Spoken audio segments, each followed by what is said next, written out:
Hey, Olaolu, my man, it's so nice to have you on the show today. How are you doing? Doing well, Elisha. How are you doing today? I'm doing quite fine, and thank you so very much for being here. You say, I truly appreciate you. And you say, Olaolu, oftentimes I love to thank my guest for two things. And I do this so often to the point where it has become my anthem. So, firstly, I want to say thank you so very much, Olaolu, for investing in yourself. You see, you are on this platform right now because you did invest that in yourself. And oftentimes, my man, I love to make reference to the amazing mango tree. They say some couple of months back, I was on a particular road, and just by the roadside, Olalu, there was this very tall, unattractive mango tree. And I use the word unattractive because the mango tree's got no mangoes on it, and the leaves were all dry. So I just walked past it and I went my way. But you see, Olalu, just recently I was on that same road. And this time around, a lot's changed about the mango tree. You see, the mango tree caught my attention pretty good from a distance. And immediately I got the urge to move so close to it, of which I did. And it wowed me because now the mango tree's got a lot of mangoes on it, beautiful green leaves and healthy branches. And not just mangoes now, Lalo, talking about ripe mangoes. It was such a lovely experience that day. I was so excited. Here is my point. The fact that you dedicated your time, energy, and resources to becoming the amazing Olaolu that you are today, that alone has made it really impossible for me to skip you. And that's why you got the request from me to be on the show because I was attracted to the fruit of all that you're doing. Your philosophies, your insight, your journey, your solutions, how you're offering them. These stuffs are amazing. And just before I sent you that request, Lalu, I said to myself, I've got to benefit from this beautiful things Lalu is doing, and not only me now, but even with the audience. And here we are today with the amazing Olalu. So thank you so very much for doing that yourself. And secondly, thank you for saying yes to the invite. Because if you had said nope, there was nothing Elisha could do about it. Thanks so much, my man. Absolutely. Thank you so much, Elisha, for having me. That's a beautiful analogy. Thank you so much. So let's get started. You see, I'm quite excited to have you on the show today, Lalu, for two reasons. Firstly, my interest in knowledge seeking. I believe in order for one to transition from a terrible situation to that of a beautiful one, Olalu, I believe it takes the application of knowledge, quality information. And you see, my man, ever since I discovered that light in the Hebrew means knowledge and darkness ignorance, I've been so keen to knowledge seeking. Why? Because I do not want to remain in the dark. So that's going to make our conversation today very important to me and even to the listeners. And the second reason why I'm excited to have the amazing Olaolu on the show is for the sake of the audience. You see, my man, we live in an age where information is as abundant as grains of sand. We've got a lot of information flying out there. So these folks trust me for quality, high opening, and very important information, of which I am totally convinced that our conversation is going to be insightful and impactful. So, for that reason, my man, let's get started with your introduction. Talk to us about your personal or your professional journey, because right now we are so curious. We want to know how Olaolu got here. Then afterwards, I've gotten some beautiful questions for you. Okay, my man, over to you. Absolutely. Thank you so much again, Elisha. I'm very honored to be here. As you already said, my name is Olaolu Ogunyemi, and I am a United States Marine. I am a major in the United States Marine Corps. I'm married. I have three children, a 15-year-old girl, I have an 11-year-old boy, and a 6-year-old girl. I'm also an author. I've written three children's books. The first is an award-winning Crow from the Shadow. The second is Billy Dipper's Time to Shine. And the third is Horace the Horsefly. I wrote those books under the Parent Child Connect series. And really, that's what my entire platform is about. It's about providing resources to parents, teachers, mentors, and caregivers so they create connections and memorable experiences with the children they lead. we've expanded recently, Parent Child Connect, to include mentoring leaders. So that way we can prepare the next generation of emerging leaders to be able to go out and live inspirational lives and leave an impact on the world behind it. And that's where my next book is coming up. It's my first leadership book, and it's called Lead Last. And that book is actually in the process now. I've already finished writing it, and it's going through the publication process. So very excited. I'm blessed to be a family man. I grew up fifth of six children. My dad actually grew up in Nigeria and immigrated to the United States for school. And he's been a college professor ever since. And my mom was from the United States, and we grew up in a very close-knit family, and it has a lot to do with the person I am today. So, Elisha, it's a pleasure to meet you. Amazing, my man. And you see, that's a beautiful one. You see, when I was reading a little bit about you, I was like, wow, this is some beautiful stuff. And the part I'm curious about, your book, the title, Lead Last, you know, the society taught us to lead first. Just come up and lead, and it's all about let them know you're there and all of this impression seeking and all. And of which I realized that the society has, in many cases taught us these things wrongly. So now my question to you is, what does it mean to lead last? Got it? Absolutely. Yes. And you're already in the right direction. Uh, First of all, the book is full of counterintuitive principles because to lead last is two things. Number one, you're starting a different countercultural thing that society has told us was right. You're no longer entering the room and being the spotlight. From now on, leaders should be focused on serving, and they're the people that they lead. Everything that you do, that your sole purpose is to find a way to empower those you lead to become the best version of themselves, which leads to the second reason lead last is important, because you are there to help people, help the organization, and to leave a lasting impact on the organization and really on the world in general. And that's what lead last is all about. It's about purposeful living. It's about living for a purpose that's higher than just you being here physically on this earth. It's knowing that everybody was created for a reason and they have the ability to go out and make an impact on the world. Beautiful.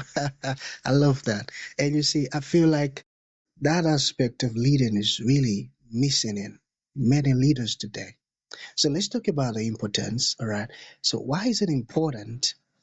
Um, leading last, why is it important today? Absolutely. So it reminds me of what you just talked about. You talked about the mango tree, and at one point you walked by and it was dying. It had nothing on it. It looked like it should be chopped down.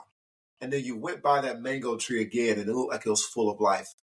But the things in between that happened is that that mango tree was able to receive nutrients. It was able to receive all the things it needed so that it can grow.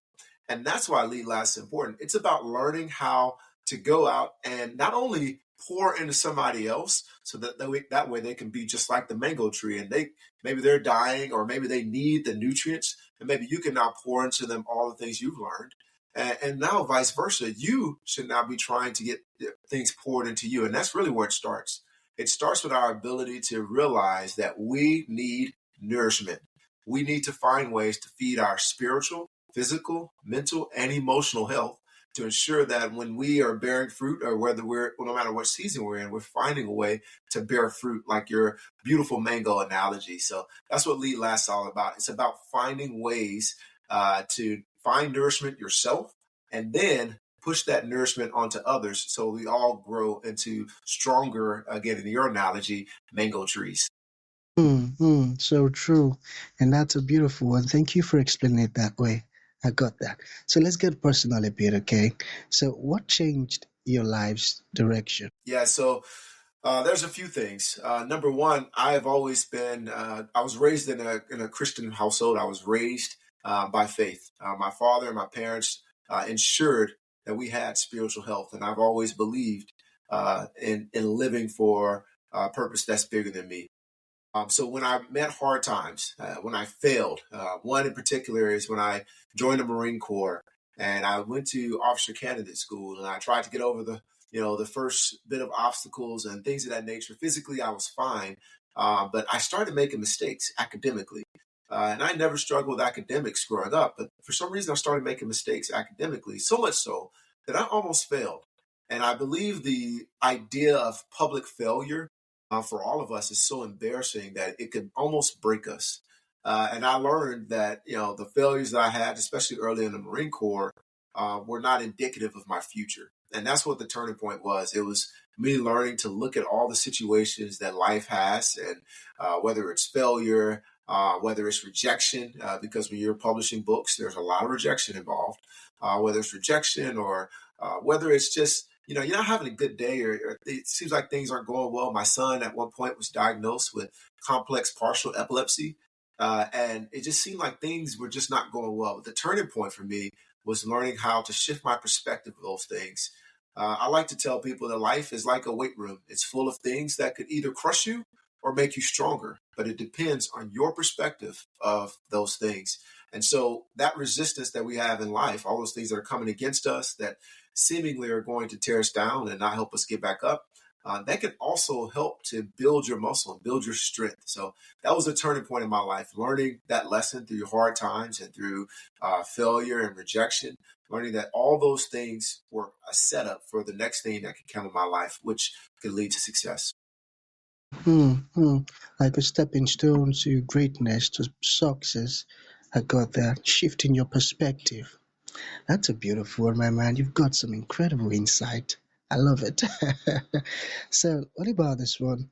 How did being a Marine shape your parenting? Absolutely. So, being in the Marines, it let me know that there's different leadership styles for different people. Like I said, I have three children: a 15-year-old girl, 11-year-old boy, and 6-year-old girl. All three of them require different leadership style. A lot of us, we try to use the same leadership style, use the same thing that we've done for years, and it just doesn't work. So being a Marine taught me that you can still be yourself, but you have to adapt your leadership style to the people that you're leading. For example, my oldest is a teenager now. The things that she enjoys doing that I can do with her aren't going to be the same things that my son, who's 11-year-old, he enjoys doing. Yeah, he enjoys football and sports, and he's watching anime and things of that nature. My oldest, she's in band. She enjoys reading and talking about her day and things. And so leading them is completely different. And you just have to be willing to adapt to that and mentor them the way that they need to be mentored. Wow, I never knew that. I tell you. Thank you once again. Okay, so what is the link between parenting and leadership at work? Oh, that's beautiful. So one thing that we always sometimes decide to break when we know as parents that we have to be empathetic, we have to be nurturing, we have to love our children as we love ourselves. We know we have to provide for them, all those things. We know these. This is just part of being a parent. But when we get to the workplace, for some reason, we change that. We don't have the same idea of nurturing somebody. We don't have the same thing, idea of ensuring their best well-being and things of that nature. And I think that's the direct link. When you're a parent, you're a leader. And when you're at work, you're a leader. And there's aspects of being a leader that require us to empathize and have the emotional intelligence to understand where people are coming from, to understand their background, to understand their needs, their wants, their desires. Where do they want to go in the future? And how can that best not only help them, but help the company as well, help the organization wherever you are? And I think that's really the biggest thing. It's teaching that parenting, you're bringing them up into a community and teaching them and growing them. Same thing at work. It's just a workplace, but it's still a community, and you're training them how everything they do contributes to the community as a whole. And it's not just about them, but it's about helping them grow the community while they achieve the goals that they set out to achieve. They set out to seek. Amazing. When you're at home, you're a leader. When you're at work, you're a leader. I got that. I got that. Okay, so let's talk about your faith, my man. So, how does faith shape your parenting? Absolutely. So I think of it, not, I bought this and I don't recall the author, so forgive me, please. I think of parenting and faith as a triangle. One of the things that we love is that we all could be, if we have a triangle here, we all can be on various points of the triangle all throughout the day. But the most important thing is that we have the shared point here. And that's what my faith provides. as a parent and as a leader in general, my faith provides us a single point to where we all can meet in the middle. So no matter how much we seem to be going apart, if we're on a triangle, we seem to be going this way, I'm going this way, my kids are going this way, and they don't know what I'm trying to say. I don't know what they're trying to say. And maybe we're butting heads. But one thing I realized is as long as we can point back to that single point, which is our faith, then we have the ability to always come back and understand that I'm here to do my best to encourage them and help them to grow. And they're here to learn. And they're also here to encourage me and help me to grow. And we all are doing that to achieve our purpose. And really, that's what faith has helped me out.